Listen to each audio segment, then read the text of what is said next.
정치권 상황에 하이킥을 날리는 속 시원한 정치 토크쇼 거침없이 하이킥 시작합니다. 최진봉 성공회대 교수, 장성철 대구 가톨릭대 특임 교수 두 분 스튜디오에 모셨습니다. 어서 오세요. 안녕하세요. 안녕하세요. 안녕하세요.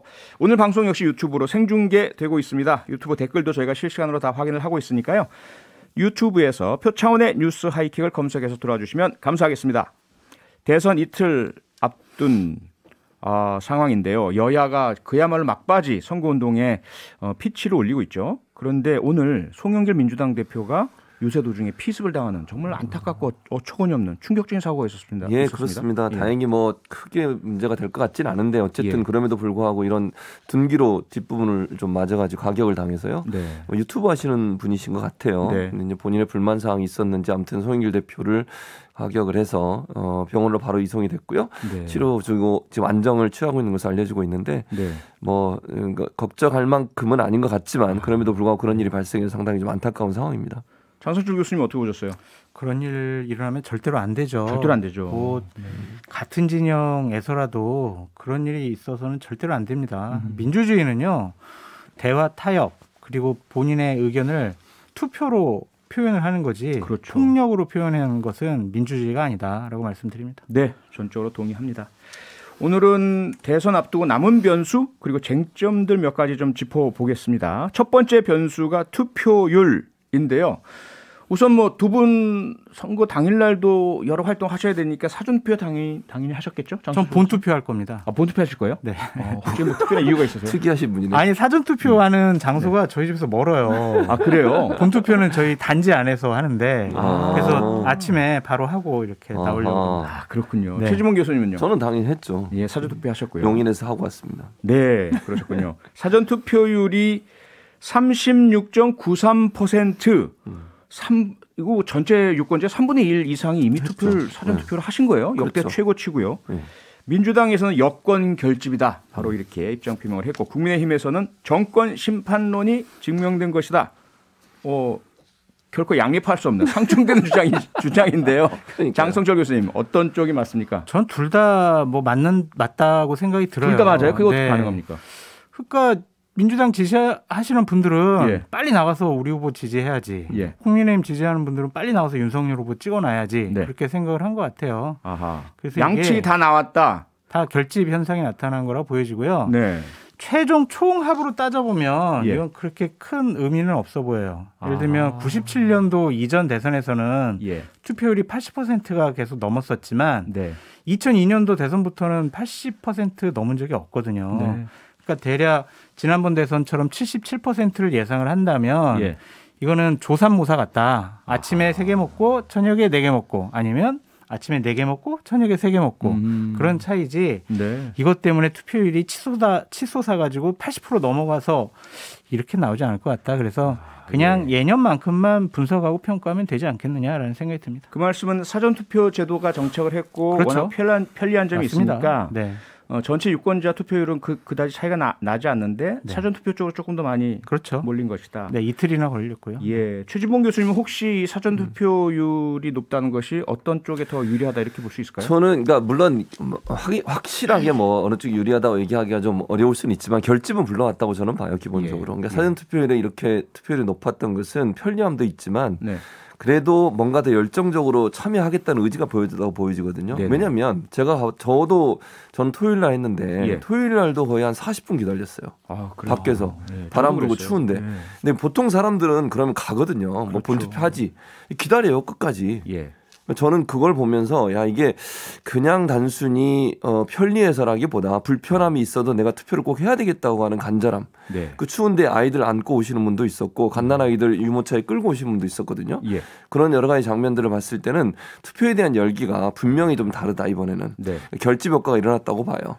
그러니까 저는 이게 이제 진보든 보수든 열심히 자기 측을 끌어오려고 노력하고 있는데 그 결집의 효과는 일단 일어난 걸로 보여져서 저는 장 교수 약간 입장이 다른 부분은 전체 투표율도 약간 오를 거라고 저는 봅니다. 개인적으로. 전체적으로도. 왜냐하면 이 열기라고 하는 것이 분위기 전체를 좌우하고 본투표에도 제가 볼 때는 최대한 양측 다 가능한 모든 방법을 동원해서 투표장으로 나오게 할 거거든요. 네. 그래서 투표율 전체는 조금 상승하지 않을까 하는 생각이 듭니다. 네. 그러한 결집 그리고 양측 모두의 투표 열기를 높이게 된 원인 중에 하나가 또 안철수 후보의 막판 사퇴 및 단일화다 이렇게 보는 분들이 많으신데요. 그런데 그 해석은 또 다릅니다. 한쪽에서는 순풍 그래서 더더욱 정권교체 여론에 힘이 더 받았다. 다른 쪽에서는 역풍 안철수 후보의 막판 철수가 오히려 분노를 불러일으켰고 여권 지지층으로 많이 돌아섰다. 어떻게 보세요, 장선철 교수님? 다 자기네들 주장이죠. 그러니까 순풍도 불고 역풍도 불어요. 다 부른다. 그렇죠. 네. 그러니까 민주당에서는 역풍이 불어야 자기네들한테 유리하니까 역풍 네. 얘기하는 거고. 네. 국민의힘은 순풍이 불었다라고 네. 해야 자기네한테 유리하지 않겠습니까? 어느 쪽 바람이 더 그래도 셀까요? 근데 합리적으로 예. 이제 분석을 해 보면은 네. 죄송합니다. 저 나름대로의 합리적인 분석을 해 보면 예. 정권 교체 여론이 높잖아요. 네. 그런 상황에서 진영이 딱 1대1 대결이 됐어요. 예. 여야 1대1 대결이면 당연히 정권 교체 여론이 높은 상황에서 야권 지지가 정권 교체 여론만큼 나온다라고 볼 수밖에 없죠. 예. 정권 교체를 원하는데 이재명 후보를 지지할 리는 없잖아요. 아하. 그렇기 때문에 네. 이러한 상황은 결국에는 단일화는 네. 우리가 막 분석을 해보면 이재명 후보한테 몇 퍼센트 가고 윤석열 후보한테 몇 퍼센트 간다 이거 분석해볼 필요도 없이 예. 일단은 윤석열 후보에게는 네. 상당히 좋은 구도를 마련해준 유리한 고지를 선점하게 만들었다라고 볼 수밖에 없을 것 같아요. 네. 뭐 숫자로는 말 못하지만 안철수 후보에게 있던 지지율에 더 많은 부분이 윤석열 후보에게 갔다 이런 말씀이십니까? 그렇게 보입니다. 그렇게 보이십니까? 네. 최진봉 교수님 동의하세요? 아니 동의 안 하죠. 당연히. 어떻게 보세요? 정권 교체를 계속 얘기하는데 물론 국민의힘은 그렇게 계속 얘기하고 그 구도로 가고 싶어 하는 것 같아요. 근데 네. 정권 교체의 그 간극이 점점 줄어들었어요. 예. 대선이 가까우면 가까울수록. 네. 예전보다 예전에 이렇게 넓었다고 하면 점점 줄어들고 가까워지는 즉 중간으로 모이는 듯한 양상을 보이고 있었거든요. 네. 그러니까 이 대선 막판이 오면 올수록 그렇다고 하면 정권 교체라고 하는 여론 그리고 정권 교체에 대한 지지율이 그대로 윤석열 후보한테 가지도 않았고요. 그러니까 윤석열 후보가 과연 정권 교체에 대한 대안으로서의 역할을 할 수 있겠냐 하는 부분에서 의문도 있다고 저는 봐요. 그러니까 물론 현 정부에 대한 뭐 어떤 문제, 어떤 비판이 높고 그런 비판 여론 때문에 정권 교체는 힘을 얻었던 건 분명해요. 구도적으로. 그런데 구도로 가지고 계속 모든 걸 결정하기에는 대선은 다른 차원에서 접근하는 부분이 저는 분명히 있다고 생각합니다. 네. 그래서 일반 국민들 생각할 때 물론 특히 중도층에 완전히 보수적이나 진보적이나 이념적으로 완전히 나눠진 분들이야 뭐 묻지 마려 그냥 할 수 있어요. 예컨대. 근데 중도에 계신 분들은 그래 정권 심판해야 되겠는데 이재명도 바꾸겠다고 하잖아. 예컨대. 그런 생각을 할 수 있지 않겠습니까? 네. 그리고 과연 윤석열 후보가 그러면 5년의 우리나라를 이끌어갈 대통령으로 자질과 능력을 갖고 있을까? 네. 저분이 정말 제대로 그러면 정권 교체한 이후에 우리나라를 잘 살게 할 수 있을까 하는 부분에 대한 의문이 생기면 마지막 결정 사항에서 저는 인물과 자질과 능력도 평가의 대상이 될 거라고 생각하기 때문에 네. 정권 교체를 하나만 가지고 모든 걸 판단하긴 저는 좀 이르다 이런 생각이 듭니다. 네. 근데 저 말씀이 성립을 하려면 예. 이재명 후보가 진짜 유능해야 돼요. 그리고 도덕적으로 흠결이 없어야 되고. 아하. 그래서 윤석열 후보는 많이 부족해 보여서 대통령감이 아니야. 그랬을 때 이재명 후보를 선택할 수 있도록 중도층을 견인해 낼 만한 여러 가지 요인이 있어야 되는데 네. 이재명 후보가 TV 토론회 때 보여준 여러 가지 상황들, 예. 공약을 말바꾸기 한 것, 그리고 도덕적인 흠결들 이런 것을 보면 선뜻 이재명 후보한테도 안 간다고 그러시더라고요. 아하. 그래서 이것도 네. 서로 그냥 지지층에서 자기들한테 유리하게 판단하고 보는 것 같아요. 근데 구도상 보면은 네. 정권 교체 여론이 높다. 진영은 단일화됐다. 윤석열 후보에게 유리하게 볼 수밖에 없다라고 생각을 해야지. 네. 다르게 어떻게 판단해야 될지 그건 이제 모르겠어요. 장 교수 주변에 있는 분들의 말씀만 들어서 그런 것 같아요. 네. 이재명 후보에 대한 평가는 예. 그렇지 않고요. 네. 긍정적으로 평가한 분도 많다는 것도 꼭 아시기 바랍니다. 알겠습니다. 그런데요, 이 막판에 이 사전투표 과정에서 또 다른 쟁점, 논란이 불거졌습니다. 코로나19 확진자 그리고 자가 치료자 네. 분들을 위해서 그 투표를 하실 수 있도록 마련을 했는데 네. 문제는 사전투표 때는 일반 투표자와 시간 분리가 안 되다 보니까 그렇죠. 그런데 투표함은 하나만 써야 된다고 법에 명시돼 있고 맞습니다. 그리고 확진자 자가진료자 분들께서 투표를 하실 때 봉투에 넣게 돼 있는데 그 봉투에서 막 그렇죠. 1번이나 2번 기표된 것이 나오고 그다음에 투표한 것을 뭐 여러 가지 봉투나 박스 같은 데 담아서 옮겨서 투표에 넣는 이 과정들에서 불신이 많이 형성되고 있어요. 이 부분은 어떤 방향으로 영향을 미칠까요, 장 교수님? 이거는요, 선관위에 대한 기본적으로 불신, 신뢰가 상실된 거다라고 보여지고요. 네. 만약에 선거 결과가 박빙으로 나오게 되면 진 쪽에서는 선거 불복이 하나의 빌미가 될 수 있다라고 생각이 들어서 예. 이건 보통 일이 아닌 것 같아요. 네. 선관위에 처음부터 시뮬레이션을 해가지고요. 예행 연수를 많이 해봐야 됩니다. 네. 왜 이런 걸 안 해봤을까? 기획, 그리고 시행, 그리고 대응, 해명 모든 것이 다 부적절하다라는 생각이 듭니다. 네. 분명히 선관위는 나중에 그 선거 이후에는 이 부분에 대해서는 감사원 감사라든지 아니면 검찰에서 지금 시민단체가 고발했으니까 분명히 수사를 통해서 이런 일 발생한 거 원인 밝혀져야 되는데 네. 선관위가 정말 불편부당하고 공정한 집단이다. 그렇기 때문에 우리가 민주주의에 꽂히는 선거를 맡겨놓은 것이다. 네. 그런 신뢰가 깨져버렸잖아요. 이 선관위 어떻게 하냐고요. 믿을 수 없는 선관위라는 점. 네. 이 부분이 가장 뼈아프다라는 생각이 들고요. 네. 이 부분 때문에 또 막 부정선거라고 막 공격하는 것은 좀 부적절하다고 보여집니다. 부적절한데 조금 전에 말씀 주셨을 때 결과가 만약 박빙이라면 네. 어느 정도 박빙일 때 결국 참지 못하고 이것을 뭐 부정선거 또는 소송 이렇게 이어가게 될까요? 사전 투표한 인원만큼요. 네? 그러니까 확진자랑 그다음에 그 격리자분 네. 투표한 만큼 네. 표 차이가 나면은 이거는 당연히 문제 제기할 근데 수밖에 지금 문제는 없죠. 확진자 투표자의 수가 통계적으로 관리가 안 되고 있다는 게 문제 아닙니까? 그러니까 그것도 이제 문제인 것 같아요. 최지봉 교수님 어떻게 보세요?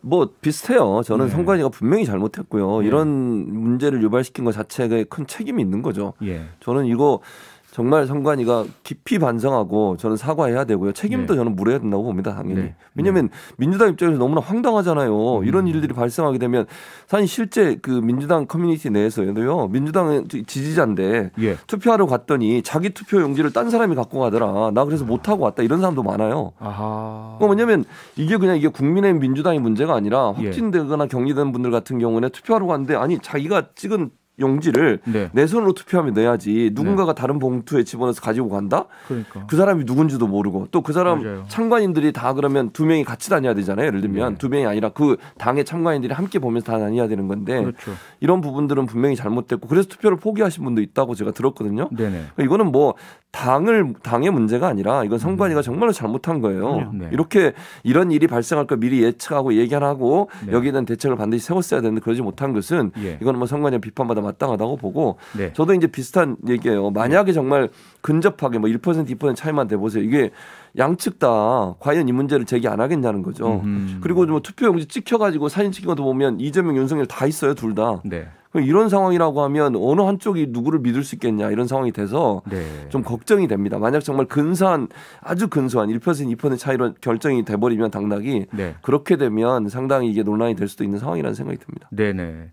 우선은 뭐 선거관리위원회의 잘못, 책임 이 부분이야 뭐 이론의 여지가 없고요. 다만 이제 선거 결과에 대한 신뢰 부분은 우리가 조금 그 문제까지 연결되어서는 안 된다는 게 두 분의 공통적인 의견인 것 같고. 그런데 오늘 김기현 국민의힘 원내대표가요. 불공정 선거관리 조장한 몸체가 문재인 대통령이다. 문재인 대통령과 현 정부의 책임론을 제기했는데 이 부분은 어떻게 보세요, 장성철 교수님? 그러니까 국민의힘으로서는 비판할 만한 대목인 거는 같아요. 왜냐하면 네. 선거관리위원장 그분의 성향 그리고 임명된 여러 가지 사항들 그리고 선거관리위원회에 국민의힘 야당의 추천위원이 한 명밖에 없어요.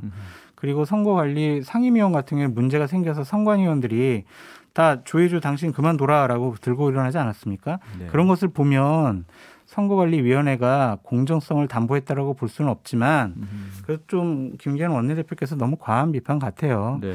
이렇게 뭐 몸통이니 선거 뭐 부정이니 네. 이런 21세기 대한민국 아니겠습니까? 네. 대한민국에서 어떻게 선거 부정행위가 나올 수 있겠습니까? 그러게요. 하지만 선거관리 부실을 네. 이렇게 총체적으로 해결하지 못한 네. 선거관리위원회와 네. 정부는 분명히 비판받아야죠. 책임져야죠. 네네. 이 부분 최 교수님 어느 선까지 누가 책임지고 대통령과 정부는 어떨까요? 어느 정도 책임을 있을까요? 대통령한테 책임을 묻는 건 안 되죠. 그 김기현 원내대표 너무 나가신 거예요. 그렇게 얘기하시면 안 되고 그럼 대통령이 선관위에 개입을 했다는 겁니까? 이렇게 하라고 저렇게 하라고? 그거는 말이 안 되는 거고 예. 선관위는 독립적으로 운영되는 기관이에요. 어느 대통령이든 정당이든 관여하고 개입하서는 안 되는 겁니다. 네. 그러니까 선관위에서 자체적으로 문제 해결을 해야 되고 예. 그 선관위원장이나 선관위원들이 이건 책임을 져야 될 문제인 것이죠. 이런 문제를 왜 예견하지 못했는지 실제적으로 이런 상황이 일어날 수 있다는 것을 미리 예측해서 거기에 대한 준비를 제대로 못한 부분에 대한 책임은 분명히 있습니다. 네. 또 다른 변수죠. 대장동 의혹. 대통령 선거 내내 사실은 그 양측에서 서로가 몸통이다라고 비판하는 이러한 문제였는데요. 최근에 뉴스타파가 김만배 씨 대화 음성 녹음을 공개하면서 또다시 불거지고 있습니다. 조금 전에 박영선 민주당 이재명 선대위 디지털 대전환 위원장과 이 문제 인터뷰를 해봤는데 박영선 위원장은 이 음성 파일 공개가 대단히 중요한 의미를 담고 있다. 그리고 윤석열 후보의 책임론 상당한 정도로 의혹을 줄만하다 이렇게 보고 있습니다. 어떻게 보십니까, 장성철 교수님? 전 그렇게 생각하지 않고요. 띄엄띄엄 공개되는 녹취록이라든지 녹음 파일을 갖고 우리가 윤석열 책임이야, 이재명 책임이야라고 얘기하는 것 자체가 저는 적절하지 않다고 생각이 듭니다. 예. 하지만 이재명 후보의 잘못은 지적하고 싶은 게 있어요. 네. 본인은 지속적으로 대장동 사업은 당군 이래의 최대 치적 사업이다. 나는 5천억 원 정도를 환수한 사람이다. 내가 뭘 잘못했냐라고 지속적으로 지금도 얘기하고 계시는데 그 대장동의 몸통은 윤석열 후보다라고 얘기하는 게 이게 뭐가 앞뒤가 안 맞는 것 같아요.